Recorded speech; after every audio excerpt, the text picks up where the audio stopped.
every business owner, it at least crosses your mind, right? Like when you're growing a scaling business, it's one of the things you have to consider. You're either going to keep the business forever, you're going to take an investment, or you're going to sell it. Like it's some version of those three things. So you have to at least be thinking about it. The internet has made it easier than ever to start a business. Succeeding on the internet, now that's another story. The big question is, what are those who are succeeding doing differently? This podcast has the answers. Hi, my name is Lisanne Murphy. I've spent the last 3 years running a successful advertising agency. I noticed with certain clients, I ran into the same problem over and over again. Their offering was just not grabbing the prospect's heart and wrestling them into purchasing submission. Why? Many of these business owners were so far down the road in their journey and so in love with their product, they forgot who they were serving, missing some essential steps along the way. So, I'm pivoting focus. Join me as I go behind the scenes with the most brilliant entrepreneur minds to demystify the nitty-gritty marketing hacks needed to be successful before spending thousands on advertising that ultimately separate the internet legends from the dreamers.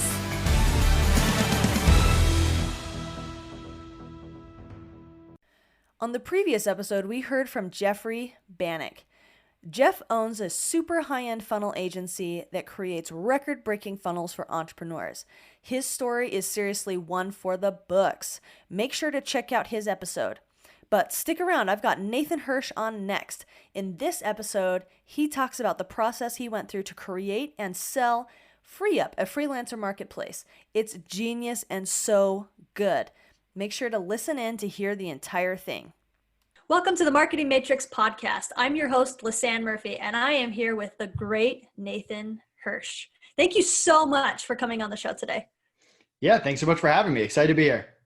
Awesome. Well, I just wanted to take a minute to introduce this incredible entrepreneur for those that aren't as familiar with his incredible work, and then I'm going to let him tell a little bit about his story and how he's become just this juggernaut of an entrepreneur. So Nathan is an entrepreneur, an expert in remote hiring and e-commerce. He's the founder of FreeUp.com, a marketplace that connects businesses with pre-vetted freelancers in e-commerce, digital marketing, and much more. He's sold over 30 million online and regularly appears on leading business podcasts such as Entrepreneur on Fire, which is John Lee Dumas, and speaks at live events about online hiring tactics. So this guy has niched down and made a huge dent in the universe in this area. And we are so excited to have you on the show today, Nathan. Thanks so much. Yeah, thanks so much for having me. Excited to be here. And hopefully we can share some knowledge that'll help some other entrepreneurs out there. Oh, I'm sure that it will. Like, as a business owner myself, I know that one of the biggest pain points is knowing how to hire, when to hire. And so I think you picked a great little carved out niche for yourself.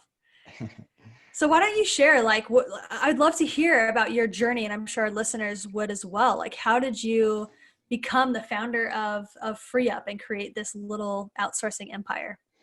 Yeah, so growing up, my parents were both teachers, and I always grew up with the mentality that I was going to go to school, get a real job, work for 30 years, retire, and that was going to be my life. And I always had to get these summer jobs, winter jobs, vacation jobs. My parents made me start working from when I was 15 on, and my friends were outside playing, enjoying their summer vacation. I was inside working 40 hours a week, and I learned so much about sales, customer service, dealing with people, business in general. But I also just learned how much I hated working for other people. And I knew that if that was going to be my life, I was going to be miserable. I almost got a glimpse like what life was really like after college. And when I got to college and I went to Quinnipiac University for business, I kind of looked at it as a ticking clock. I had 4 years to start my own business, or I was going to go into the real world and be miserable the rest of my life. So I started hustling. I started buying and selling people's textbooks. I had these online book distributors. I was offering more money than the school bookstore. I created a little referral program so people were talking about me. And before I knew it, there were lines out the door of people trying to sell me their books, to the point where I got a cease and desist letter from my college telling me to knock it off because I was stealing too much of their business. So that was my first glimpse into being an entrepreneur. And I didn't want to get kicked out of school. My parents were teachers. That would not go over well. So I pivoted, and I sold some of these books on Amazon. This was 2008. No one knew what Amazon was. It was kind of this big bookstore that was getting into other products. And I thought it was so cool. I could have this 24/7 storefront and practice my customer service skills and get money deposited in my bank account. It was all new. And I just had to figure out what to sell besides books. So I started hustling. Experimenting. I started trying sporting equipment, outdoor equipment, video games, computers, typical college guy stuff. And I just failed over and over. And it wasn't until I branched out of my comfort zone and found the baby product industry, I found this deal on baby products, that this business took off. And all of a sudden Amazon starts booming. I'm over here as a 20-year-old single college guy selling millions of dollars of baby products on Amazon, doing everything myself. I'm answering every email, filling every order. I was drop shipping. I didn't even know it was called drop shipping. That's how early it was. And I remember my parents told me I should probably pay taxes because I was making money for the first time. And I meet with an accountant. And the first question he asked me is, when are you going to hire your first person? And I kind of shrugged him off. Like, why would I do that? That's money out of my pocket. They're going to steal my ideas. They're going to hurt my business. And he just laughed in my face. And he said, you're going to learn this lesson on your own. Well, sure enough, my first busy season comes around, the fourth quarter, and I just get destroyed. I'm working 20 hours a week. My social life plummets. My grades go down. And I'm thinking to myself, man, I can never let this happen again once I survive my first busy season. And I'm like, I need to hire people. So I know nothing about hiring. I post a job on Facebook. This guy in my business law class shows up and he says, hey, I need a job. I don't know what you do. I don't even interview him. I just hire him right away. And I just get super lucky. He's hardworking. He's smart. He cares a lot about the business. He has opposite skills than me, same values. And he ends up being my business partner, Connor, who's my business partner of FreeUp too, or we just sold FreeUp, which we'll get to. But I just hit jackpot right from the beginning. And there I am as this punk 20-year-old thinking, man, this hiring thing is easy. You post a job, someone shows up, you make more money, your life becomes easier. And I just proceed to make bad hire after bad hire after bad hire. And I quickly realized that college kids, not very reliable. The 30-year-olds in the world didn't want to work for a 20-year-old entrepreneur. So I pivot and I go to the remote hiring world, the Upworks, the Fivers, and I get pretty good at using them. I build this business using VAs and freelancers, and I just hate the process though. Posting a job, getting 100 people to apply, interviewing them one by one. If they quit, I have to start all over again. And I always wanted just something better, something faster. And that's when I came up with the idea of growing my own marketplace, FreeUp, where we get thousands of applicants every week, vet them, top 1% get in, make them available to people quickly whenever they need them. Great customer support on the back end, no turnover guarantee. If someone quits, we cover replacement costs. And we started that idea with $5,000. We got the minimum viable product out there as fast as possible. This really crummy software that did very little, but kind of held the business together. And we took some freelancers from our Amazon network and moved them to FreeUp and started offering them out to different people, quickly ran out of freelancers, created a recruitment program, a referral program, put money into software, and ended up scaling that business to over $12 million a year. And we actually just sold it 2 weeks ago. So we'll kind of get more into that, but that's the short, long version of how I went from a broke college kid to starting a book business, an Amazon baby business, and then eventually FreeUp. That's amazing. Well, and I love how I can only imagine you're this college man whose apartment is full of baby products. What did your friends say when they would come over and just see stacks of baby products in your dorm room? So we were actually drop shipping. So I built relationships with all these US manufacturers and they didn't know what Amazon was either. So I said, hey, I've got a channel. I'm pretty good. I can push your products. You can keep my credit card on file. Whenever I tell you to ship something somewhere, I'll email you, you ship it to them, charge my credit card. I can mark it up whatever I want. I make the difference between whatever I marked it up to what I sold it from. And I don't want to touch the inventory. And all you have to do is get it from point A to point B with no issues, no broken products. If you do that, I keep working with you. If there's issues and there's refunds and we run into all that stuff, I'll find another manufacturer. And that was really how the business started. So I didn't have to hold any inventory. That's amazing. That's amazing. So I want to talk a little bit about FreeUp, because that business seemed to evolve just from your experience of getting totally roasted on a semester, needing help. I love that, you say, I really got lucky by working with Connor. When was it when you were there's really something to this? And it wasn't just you're perfecting the process for your own business, but it becomes a business in itself. Yeah, I mean, it's funny because looking back, it was like, yeah, we really wanted to build a freelancer marketplace, but we didn't really start that big. We were like, hey, we're going to offer virtual assistants to Amazon sellers. And we had some VAs from the Amazon business. So we kind of had this Rolodex ready to go. And we created software and we started reaching out to Amazon sellers. Like, what are you struggling hiring with? Oh, we need customer service reps. We need people to write listings. Like, what if I just introduce you to someone who I've already vetted, I've already worked with? You can start with them today and we just take a percentage of whatever you pay them. And the billing gets done through us. And people said, hey, we'll give it a shot. And all of a sudden they liked it. And then we created this referral program where you get 50 cents for every hour that we build to someone forever. And that was a huge hit. All of a sudden people are talking about us at different conferences around the world. I had a client, I remember the first time a client signed up and he said, hey, I heard about you in China. I was like, I've never been to China. And they're like, yeah, people were talking about you at this China conference. So that took off. And we eventually just ran out of freelancers. So we had to create a recruitment team to recruit more VAs, more freelancers. People started requesting different things we didn't have, US freelancers, higher level people. So we opened up our recruitment to other things.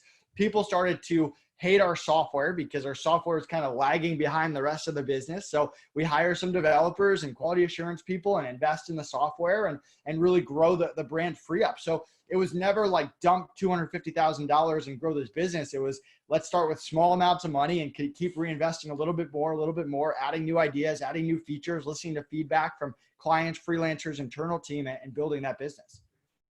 That's amazing.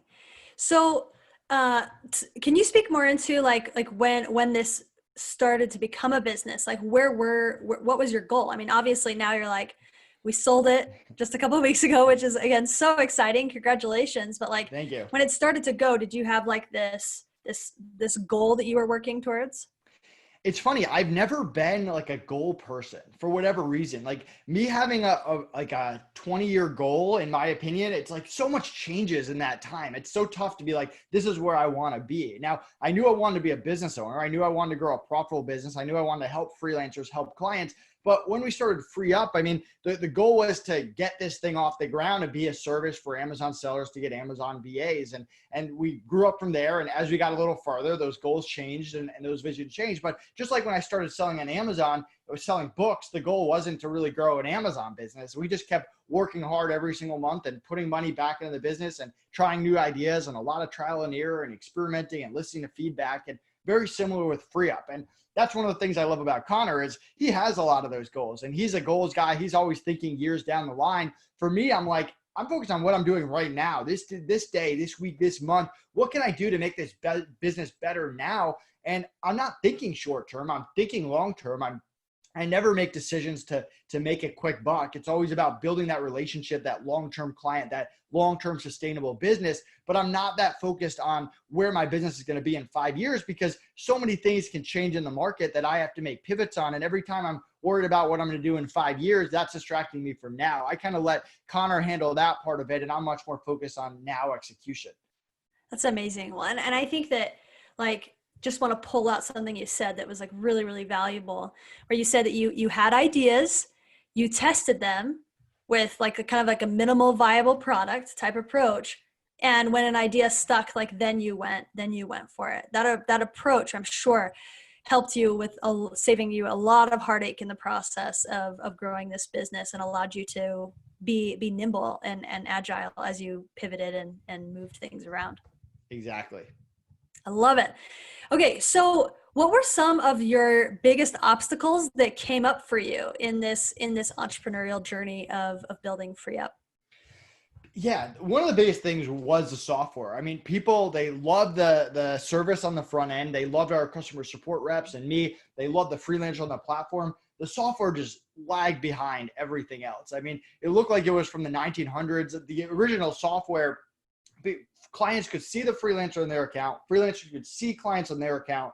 It had no other features besides the freelancer like clocking in, clocking out, and the clients could see their hours. And clients, when they wanted a freelancer, they would have to call me, email me, Skype me, and we would keep track of that in a Google Doc. We eventually added a ticketing system where clients could log into their account and submit a request that goes into our project board, which we built later on, and all that. The affiliate program was very manual. We eventually added that and moved that into the software. So people had affiliate links for clients, for freelancers and all that. All the billing was outside. So we would have a separate Stripe link that we would send clients, and it was super sketchy. And luckily people trusted it, and we eventually pulled that and made it a part of the software.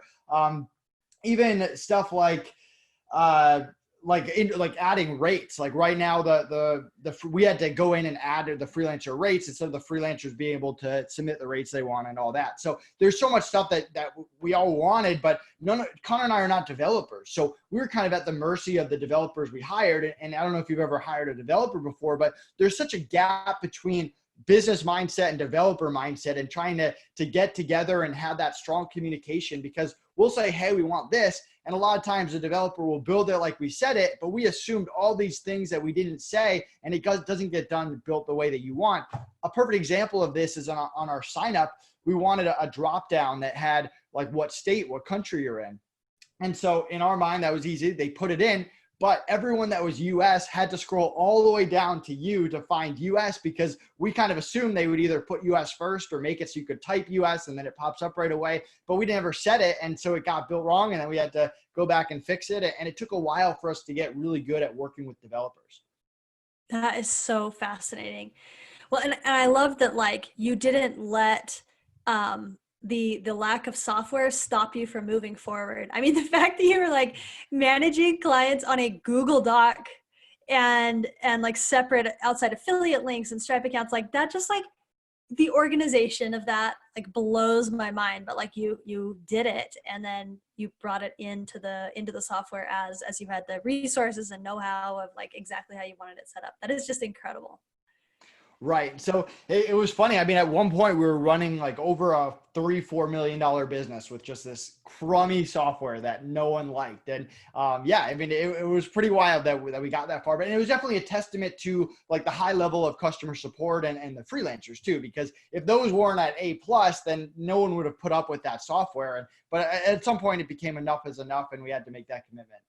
Yeah. Well, and it also goes to show that like the like servicing customers at a high level really is the most important thing. I think a lot of people, when they have an idea, they say like, I need an app, and they like start with the app instead of like, let's figure out how we need to really serve these people first, and we'll build the technology to support them as we go.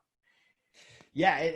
It's funny. What was I going to say? The whole dev experience is pretty crazy. I mean, you can't compete with other people on everything, right? Like, I'm not going to have a bigger marketing budget than Upwork. I'm not going to have a bigger software budget than Upwork, but I can have better customer support. I can have better freelancers. I can have a better client experience. And I think that's what a lot of entrepreneurs don't understand, is they're trying to compete with the big players in their space on the wrong things. Anyone can compete on customer service. You don't need a $100 million budget to do that. So we focused on the things that we could control. And even when we sold FreeUp, we had 100 pages of dev projects that we wanted, that if we could snap our fingers and implement them, we would. But now these new owners are going to be able to put a lot more manpower and time and get people all these features that they want. I love it. Yeah. So since you brought up that acquisition, let's talk about that process. Like, I would love for you to talk about the growth of FreeUp and what happened to get it to a point where it could sell, or like that was even like a possibility where you're willing to consider that. I would love for you to go through that process, because that is not something you come across with entrepreneurs every day. Yeah. So we scaled it from $1 million the first year to 5 to 9 to this year. It'll finish around 12. So we sold it. There's like a month and a half left in the year when we sold it. So it's funny because I've been on a lot of podcasts. People ask me like, oh, like, are you thinking about selling FreeUp? And I mean, the honest answer is like every business owner, it at least crosses your mind, right? Like when you're growing a scaling business, it's one of the things you have to consider. You're either going to keep the business forever, you're going to take an investment, or you're going to sell it. Like it's some version of those three things. So you have to at least be thinking about it. But we never woke up and we were like, all right, like we need to get rid of this business, or we want to sell this business. And Mark, who owns The Hoth, which is actually an SEO company that's an hour and a half from me. They're down in Tampa. I'm in Orlando. He was a client of FreeUp. He used FreeUp. He liked FreeUp. And they reached out to us, him and his partner, David, who are awesome business owners. They bought The Hoth for like $100,000 years ago, and they've grown it to over 25 million. So they know what they're doing. They're big time entrepreneurs and super nice guys. And we heard them out just like we did other people. And they aren't the only people that have approached us. We've been approached by either business owners or venture capitalists or whatever it is over the years. And our thing was we weren't going to sell it free up to someone who was going to destroy it or break it down and we didn't want anyone to get screwed over in the deal. We have our internal team in the Philippines who are incredible. We love them. We've worked with them for years, and we weren't going to do anything unless they were taken care of, and the freelancers on the platform who put their trust in us, the clients on the platform. So it had to be the right type of people. Obviously the money and the other stuff had to make sense as well, but we heard them out, and they made an aggressive offer, and we did our due diligence on them as much as they did due diligence on us. And that took months. And I think we asked them as many questions as they had us. Like, we want to know everything about them, everything about their plans, all of that. And it checked out. I mean, they seemed like an older, more successful version of Connor and I in terms of values and beliefs and how they treated people. So then it came the not so fun part, the back and forth of the lawyers, which was months of just not mind numbing, going over every legal jargon that you can imagine. And I think both sides were very reasonable. I think both sides were obviously trying to protect themselves. And obviously that's what the lawyers are trying to do. And if it was up to us, we would have kind of skipped over that, but it was a big enough deal where you had to kind of get those lawyers involved. But even down to throughout the entire process, Connor and I went in with the mentality, and we told each other this, we're like, we need to act like we're not selling FreeUp, not to lie to the world, but because we don't know that this deal is actually going to get done. The other people can back out at any given time. Who knows what will happen? And the last thing we want to do is get in a position where we don't end up selling FreeUp, but we just spent the last 4 months focusing on the sale, not focusing on the business,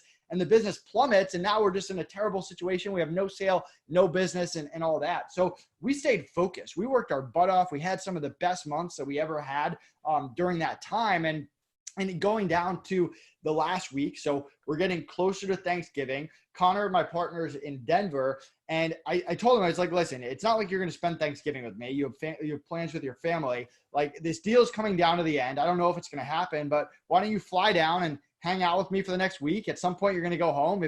If you come now or you come in 3 days, like, there's no real difference. Like, let's just come and hang out, and we'll wait it out, and we'll work on FreeUp. And so he flew down, and there was one day where we were just sticking around, just talking to lawyers back and forth for the entire day. And we actually went out to get drinks. And at 9 p.m., it was like the last thing that we were negotiating about. At 9 p.m., the owners, Mark and David, who we really like, said, hey, like, we have an agreement, drive down to St. Pete, Tampa tomorrow. So we woke up the next day and drove down there and signed it. Wow. That is crazy. So it happened fast, it sounds like. 4 months. It took 4 months. It didn't seem like it was going by fast. In the long scheme of things. So, I mean, this just happened. Have you decided, like, I'm going to take like a sabbatical, my family and I are going to travel, we're just going to go like chill for a bit before you like hop back into the ring? Or are you like just jacked up and ready to go again, hard in the paint? So I have family coming for 2 months, so I'm definitely going to take some time off. I don't think I'm going to go sit by a beach. We're talking about launching a course on how we scaled this business using virtual assistants and set up team leaders and assistant team leaders and different structure and process. And people have been asking me for that for a while. I haven't been able to turn my focus away, free up to do it. So that's something that we're talking about. I want to get into real estate. It's something I also want to do. Been reading a lot of real estate books, but I've also had other people send me opportunities and stuff like that. And I'll go through everything and keep an open mind, but I'm not in a rush to jump into anything. And I mean, most importantly, we're on 60 days to transition to the new ownership. We want FreeUp to be successful. We love FreeUp. We negotiated a lifetime discount for us to use FreeUp. We're going to use FreeUp on the next business that we run. Like, we really believe in FreeUp. And so we want to set FreeUp to be successful. So before we do anything else, we need to make sure that everyone is taken care of and moving forward with FreeUp. And they have all the information, that they're prepared so they can do awesome things with it. So that's the focus right now. Is it kind of weird for you to think about using FreeUp as a customer instead of as an owner? It's weird, but I love the internal team. I mean, one of the things that we said is we're not doing the deal if the internal team gets screwed over. And we were able to take hundreds of thousands of dollars from the deal, give it to the internal team to take care of them, take care of their families. And off of that, we secured all their jobs. So they're continuing the jobs going forward and all of that. So while it's super sad to not work with them anymore, and that's definitely the hardest part, and there were some tears on both sides, and we've worked with a lot of them for a while, we really do believe that we set them up to be successful both short-term and long-term. And I mean, it's would it be weird? Maybe, but it'd also be kind of cool going to my customer service rep and being like, hey, I need to submit a request and staying in touch with them, which we plan on doing anyway. So I don't think it'll be as weird as we think. That's awesome. I love it. So, how can listeners get in touch with you or follow your journey and where you're going to go from here? Yeah, so contact me on social media, The Real Nate Hirsch. You can find me on LinkedIn, on Facebook. I don't have a name of our course yet, but if you Google my name at some point, there will be a VA course out there, and feel free to connect with me. And if I can help you in any way, let me know. Also, go to freeup.com, FreeUp with 3 E's. Check it out. I love the platform. If you're looking to hire, I still strongly recommend them. I have nothing but good things to say about them and the owners, and they're going to take really good care of you. That's awesome. Well, we're going to put those links for sure in the notes so that people can get a hold of you. I've got one last question for you, and I always love to end with this question. So you've been on this journey, and I love how you knew early on in your life that you wanted to be a business owner. You didn't want to work for somebody else. And you've talked about the great success that you've had as you've built this company and now you've sold it. What are some of the behind the scenes transformations that have happened for you and your family as you've been on this journey? Transformations for me and my family. I mean, I don't know. I'm a pretty frugal guy. It's not like I'm going out and buying boats and cars. And even if I make more money, I'm not really spending more money. I mean, the biggest thing is freedom. I mean, I've been able to travel to the Philippines and meet awesome people and take trips with my fiance and have my parents come stay with us for 2 months and travel Seattle to visit my sister and hang out with my family and celebrate my dad's 70th birthday. I mean, I've been able to work whenever I want, wherever I want since as long as I can remember. And hopefully that continues going forward. I've built unbelievable relationships with people in the industry that I wouldn't trade for anything. A lot of them I consider friends outside of just partners and clients and all that. And it's just been an amazing experience and rewarding too. I mean, we were able to pay out over $7 million to freelancers around the world last year, helping them provide for their families and grow their own freelance business and pursue their dreams, and helping other entrepreneurs scale their business and pursue their dreams. So it's not one thing. It's a combination of a lot of things. I love that. Well, I love that you bring up the families that you've been able to impact through the business that you've built. Can you speak a little bit into your why? Why do you hustle and create this life and spend the time building out these teams? What is your motivation for doing that? Yeah, one thing that I hated about the Amazon business, it was kind of like me and Connor at the top, and we weren't really helping other people. We had a small team. Yeah, we helped the manufacturers a little bit, but at the end of the day, we're just pushing products. And I was pushing other people's products. I wasn't really passionate about those. And with FreeUp, we were able to help thousands and thousands of people grow their business, provide for their family, have more stability. I can't tell you how many thank yous we got of, hey, I was working this crummy job and I got into freelancing and it was tough. And then I found the FreeUp marketplace and I landed these 4 awesome clients and all of that. So, I mean, to me, that's why I hustle. And that's why whenever we do launch this course, I mean, I don't want to launch some crappy or crummy money-making course. I wanted to actually add value and actually be able to change people's businesses and help them. I mean, that's what I care about at the end of the day. I love that. That's amazing. Nathan, I love that your willingness to share about your story and how you got to where you were, and to share about some of the nitty-gritty details of your acquisition, and as well talk about how impact is important for you, and it's a huge motivator, and why you were working with freelancers to really bless their life. So thank you so much for sharing your story with us today, for being on the podcast, and for sharing your journey. Awesome. Thanks for having me. Thank you for tuning into the Marketing Matrix podcast. On the next episode, we have Julian Danilak.